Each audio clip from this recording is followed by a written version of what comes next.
tayo. Good morning po sa lahat. Naway, tayo po kayo nasa maayos na kalagayan.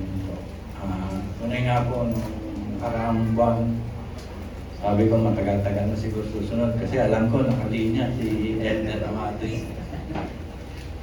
Kaya lang, nung pagka tapos po ng Sunday, Monday po, nagpasalamat si Pastor. Sabi niya, salamat Brother Heath, sa June ulit. Kaya sabi ko, hindi na mo si Elder Amate. Kaya tunay po na tayo po nagpapasalamat sa Panginoon at nagagamit po tayo sa ganitong gawain. Sana po ay ipahayag po ang tunay na nasa puso po ng Panginoon sa mensahe po ngayong magang ito. Marami pong bagay na dapat nating pagpasalamat sa Panginoon. Lahat po ng ginagawa niya sa atin sa araw-araw ay sapat na po yun. Hindi po tayo nagkukulang, ginigising tayo sa umaga, tayo po may kakainin sa araw-araw. Talagang napakabuti po ng Panginoon sa bawat isa sa atin. Ngayong umagang po ito, ang series po natin ay about giving po. Bagamat kung ating pong pagbubulay-bulayin, talaga naman pong dapat po na ipaalala sa mga kongregasyon o sa mga mananampalataya ang kapangyarihan po kung tayo po ay marunong sumunod sa Diyos sa parte ng pagkakaloob o pagbibigay. Ito po ay series natin ngayong buwan ng June about giving. Ang text po natin, kagaya po ng binasa ni Brother Marvin, ay 2 Corinthians 9, 8 to 15. Pinamagatan po itong generosity, yung bukas palad.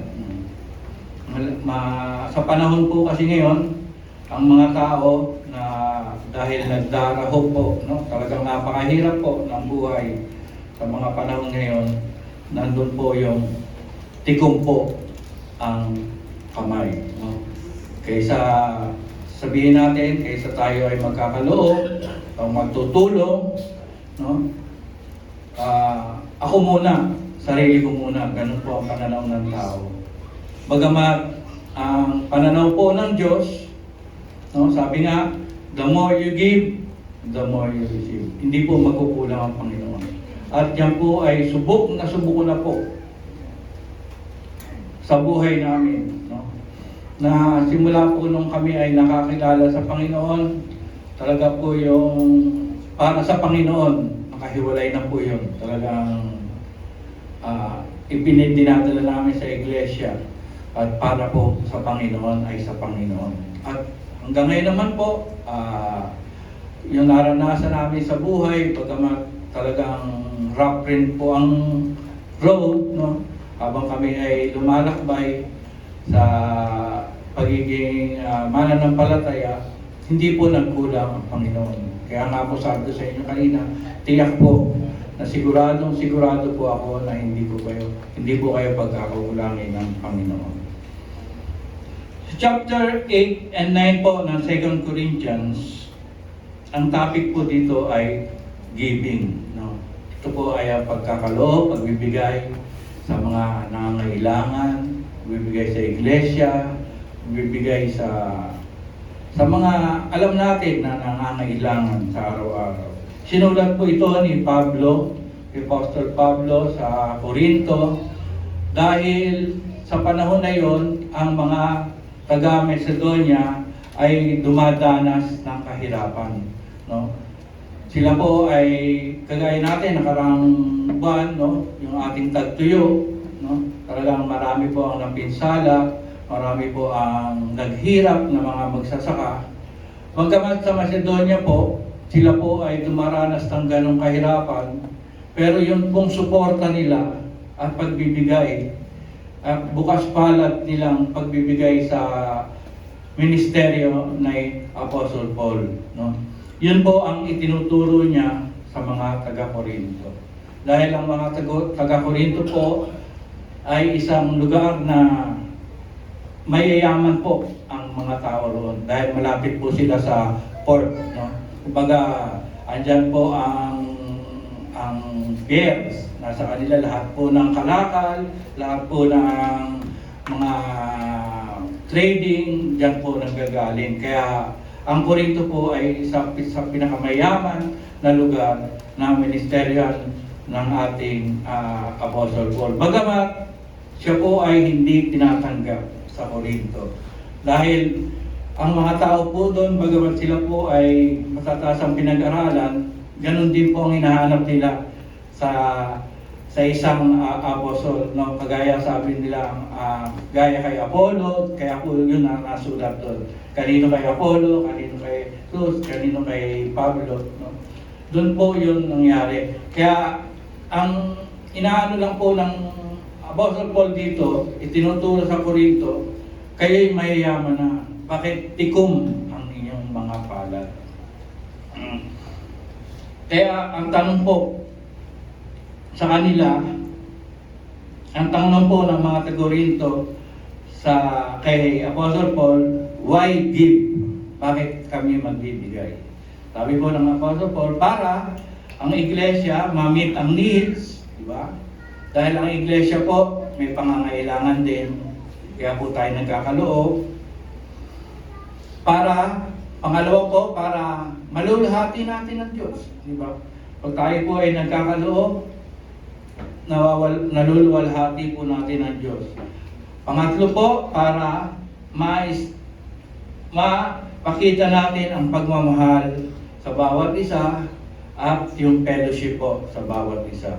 At ang huli, to support nga po ang ministry. Ganun po ang itinuro ng Apostle Paul sa mga taga-Korinto.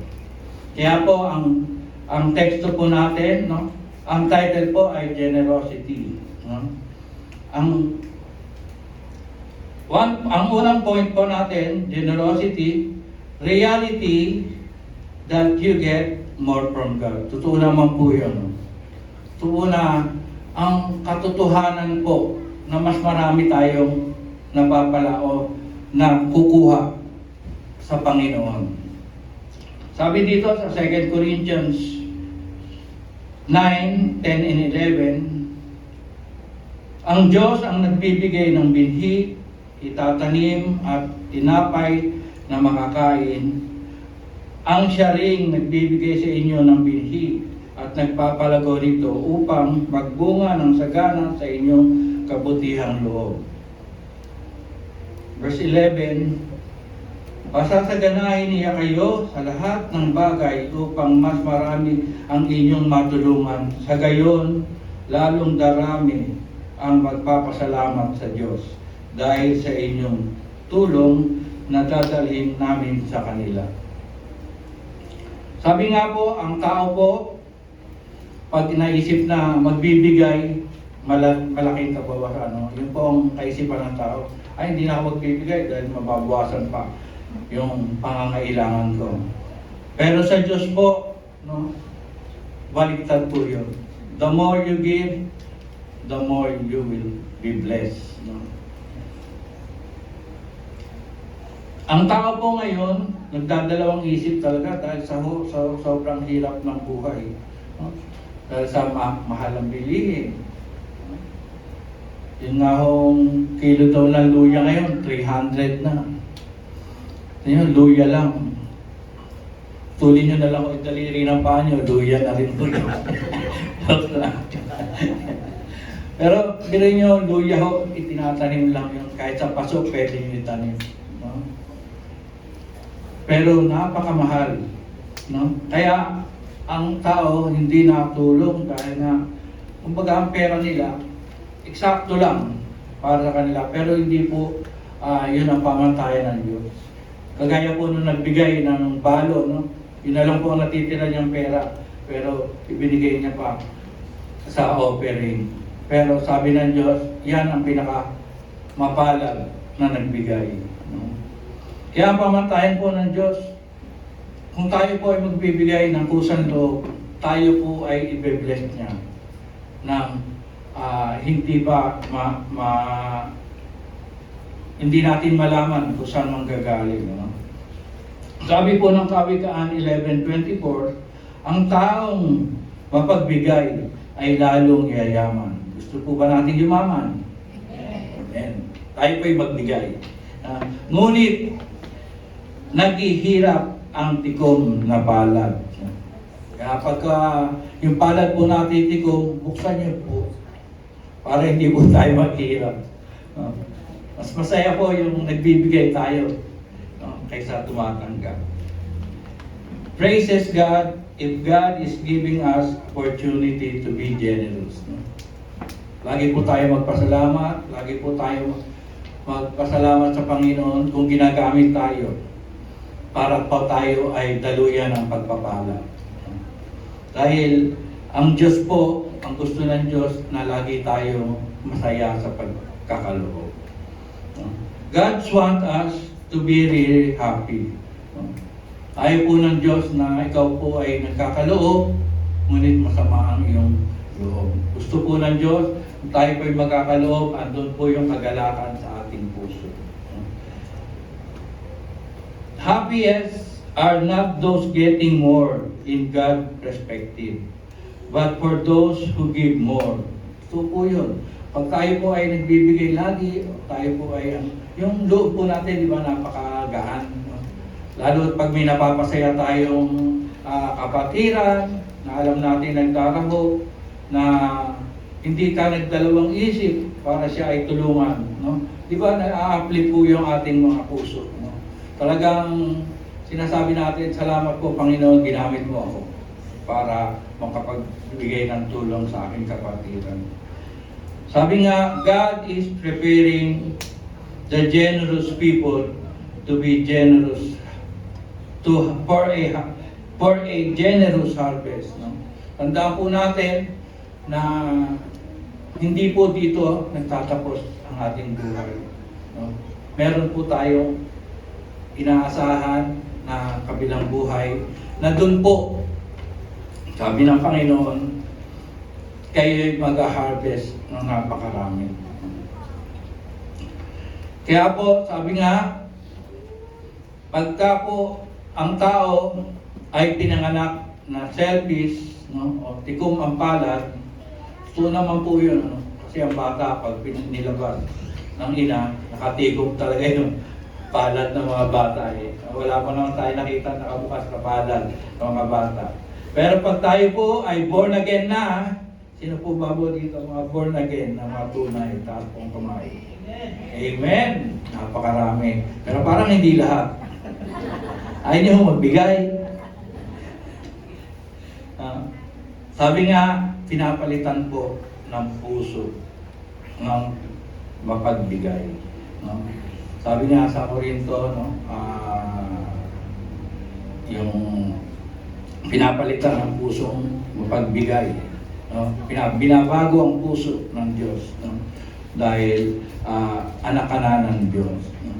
The law of prosperity, according to the 2 Corinthians, is generosity. Sabi nga, magtanim ka ng kakaunti, kakaunti rin ang iyong ani. Tanim ka ng marami, marami rin ang iyong ani. Kaya, tayo po ay maging mapagbigay, no? Kasi, in reality po, that you get more from God. Pangalawang puntos po natin, generosity will increase others' faith in God. Maraming nagpapasalamat sa Diyos pag generous ka. So po yun, no? Pag tayo po ay nakakatulong sa mga tao, no? Laging, ay salamat, pinagpala ka ng Diyos. Ay pinagpala ako ng Diyos. Di ba? Laging gano'n, laging Diyos ang pinagpapasalamatan una. Of course, talaga nagpapasalamat din naman sa mga tumutulong. Pero nakikita natin yung damdamin nila na hindi sila pinababayaan ng Diyos. No? laging, ay salamat, hulog ka ng langit, ay wag ho, si Lucifer po yun, hindi po agad yun. Ang hulog po ng langit ay si Lucifer lang. No? Galing sa Diyos yung binigay natin. No? Kaya sabi nga, when we are generous to others, it points them to God. No? Kaya ang team po natin ngayon pa na to ay God blesses us so that we can bless others. Pag bless sila, magpupuri sila sa Diyos. Generosity change us and change others to be more like Christ. Totoo po yun. No? Pagka tayo po ay nakapagbigay ng tulong, nakaabot ng kamay na nagdaraho, no? Talagang nakikita yung nagiging kawangis daw tayo ng ating Panginoong Kristo. We are more like Christ dahil tayo po ay bukas palad sa mga taong nangailangan. Kaya ang generosity po will increase others' faith in God. Ginagamit po tayo ng Diyos para lalong tumibay ang pananampalataya ng bawat kapatiran na ating natutulungan. Dito po sa Proverbs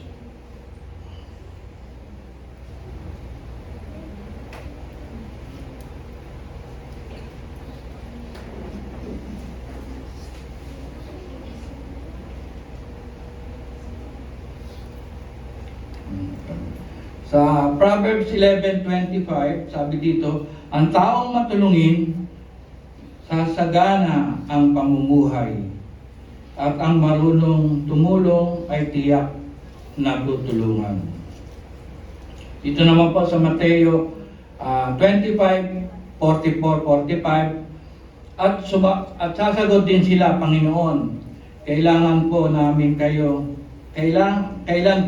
kayo nakitang nagugutom, nauuhaw, walang matuluyan, walang maisuot, may sakit, o nasa bilangguan, na hindi namin kayo tinulungan.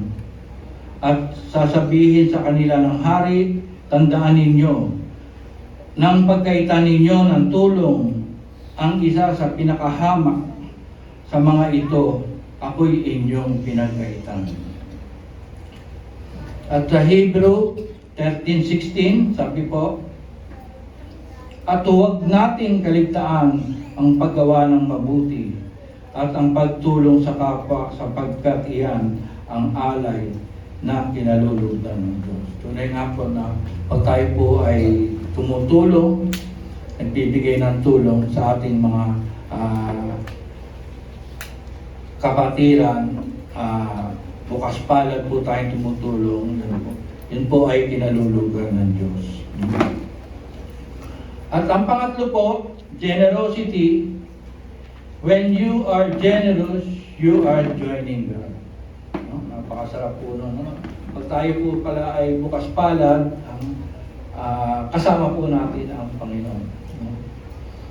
Sabi po ng 2 Corinthians 9:7, ang bawat isa ay dapat magbigay ayon sa sariling pasya, maluwag sa loob at di napipilitan lamang. Sapagkat iniibig ng Diyos ang kusang nagbibigay ng may kagalakan. Sabi nga, pag iniibig tayo ng Diyos, kasama natin ang Diyos. Amen po? Amen. God is extremely generous with His resources. Tunay nga po, yung sinasabi kanina, no? Na ang Diyos po ay sa umpisa, hindi na po nagkulang sa akin. Kung babasahin po natin ang Psalms 104:10-18, dito po makikita natin how generous is God is, no? Sa verse 10, sabi do sa English version po, basahin ko, He seed forth spring in the valley that flow between the mountains. They give drinks to every beast of the field, and the wild donkey quench their thirst. Beside them the birds of the heaven dwell. They lift up their voices among the branches. He watered the mountain from his upper chambers. The earth is satisfied with the fruit of his works.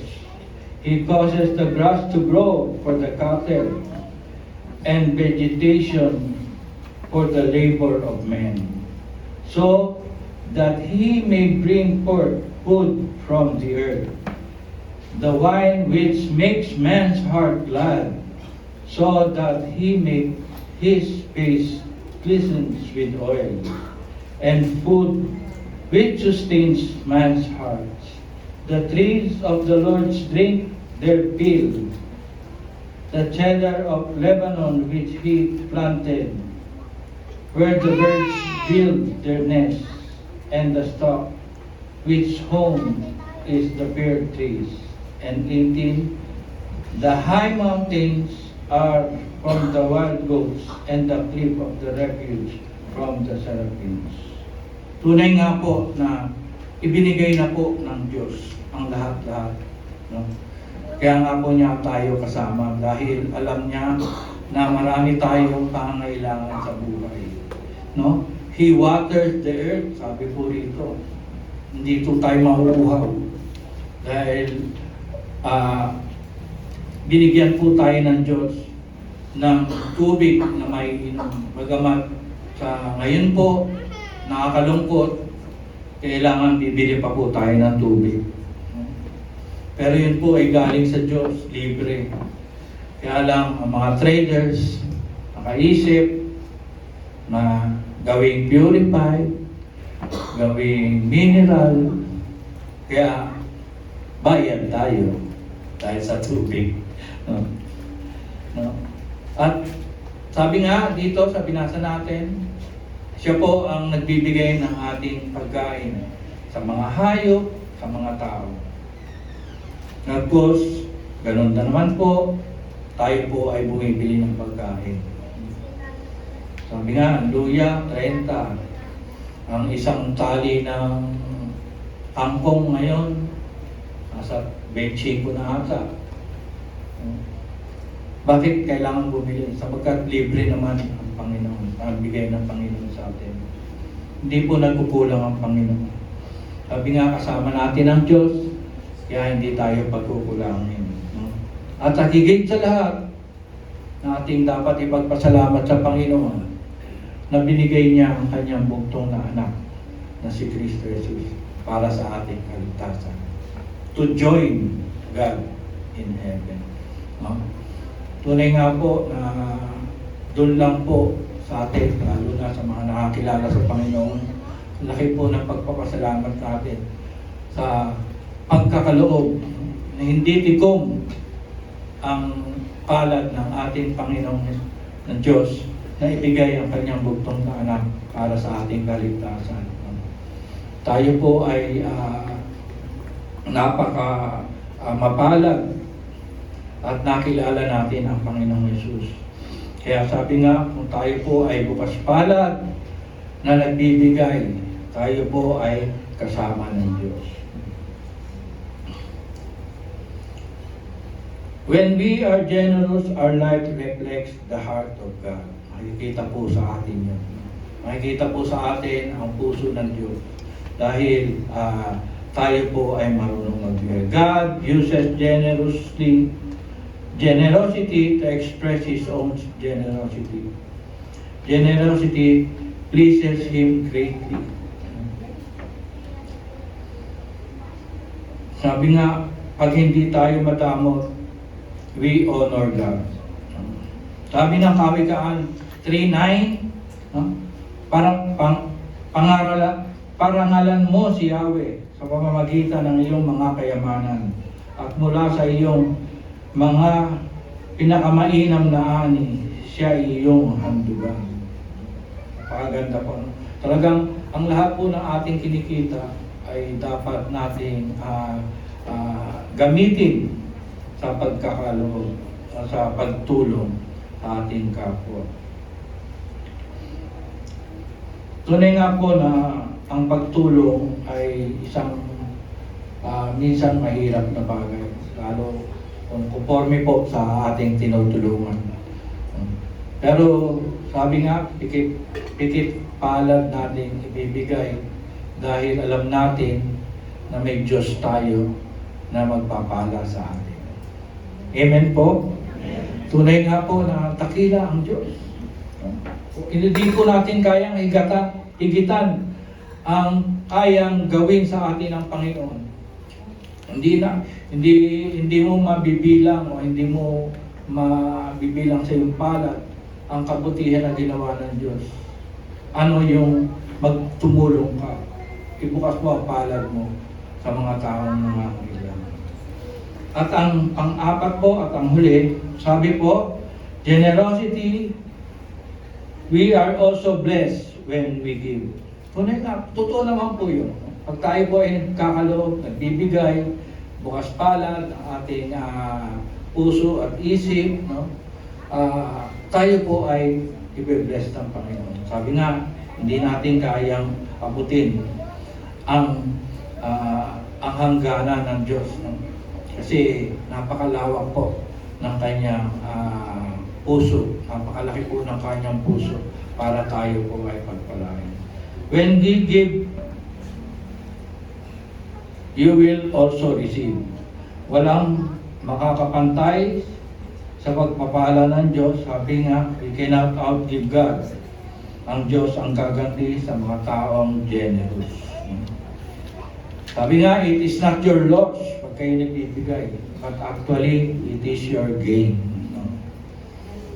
Tayo po, sa oras na ito, yan po ang miracle ng Panginoon.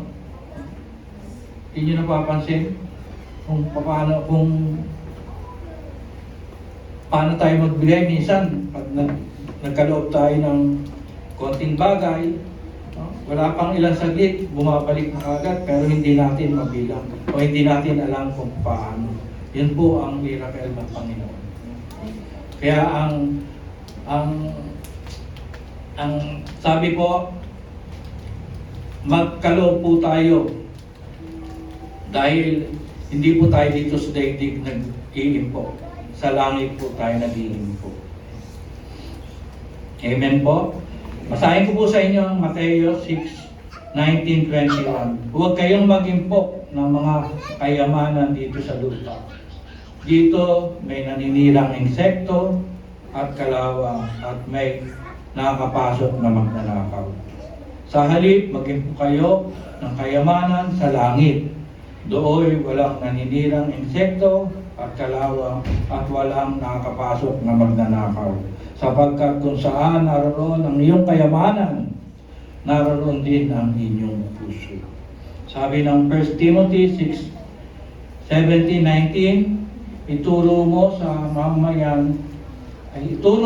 mga mayayaman na huwag silang magmamataas at huwag silang umasa sa kayamanang lilipas, kundi sa Diyos na masagana nagbibigay ng lahat ng ating pangangailangan upang tayo'y kasiyahan. Sabi nga, ang ugali ng tao, nagbibigay lang ako pag na-meet ko na ang pangailangan ko.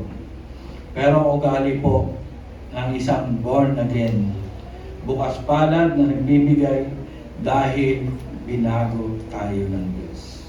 Amen po? Amen. Kaya sa umaga pong ito, tunay nga po na wag po tayong manghinayang sa ating mga binibigay, itinutulong. Dahil alam po ng Diyos yan. Nakasulat po sa langit po lahat ng ating magagandang bagay na ginagawa sa ating mga kapatiran, sa ating mga kababayan, kaeskwela, kakilala, kamag-anak, na kung tayo po ay tutulong, andun po yung bukas na loob, no?